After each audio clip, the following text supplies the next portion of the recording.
what really sort of attracted me to the, outpatient and the private practice plastics office was, it felt really personal to me, especially particularly at Dr. Rothaus's practice. It's sort of run almost like a family medicine office, not just a surgery office. And I really gravitated towards that because, I really look forward to seeing the same patients over and over again. I get to see the same one, and honestly, they get to see us instead of just a whole group of people. They're always seeing the same provider over and over again, and I think that's sort of a unique quality that we have here in the office. When I first went into practice and I started seeing consults for facelifts and eyelid surgery and other surgery where patients have had that procedure previously and they were looking for revision, one of the first questions you ask, well, who did your facelift, or who did your eyes, who did your nose? And they would say, I don't remember. I wanted my patients to know who I was.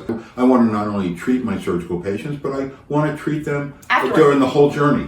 I have patients coming back to me for years and years and years because they understand we have a relationship, they know we care about them, and we're going to give them sort of the latest and the most appropriate for what they want. Yeah, and I think that there's sort of been a trend in the opposite direction where, places are sort of being run now as if they're urgent care centers, and that definitely goes against everything that we're doing. But it's funny, a few patients recently have told me that's why they really like coming here as opposed to another office, because it is much more personal and we do offer, a huge array of procedures.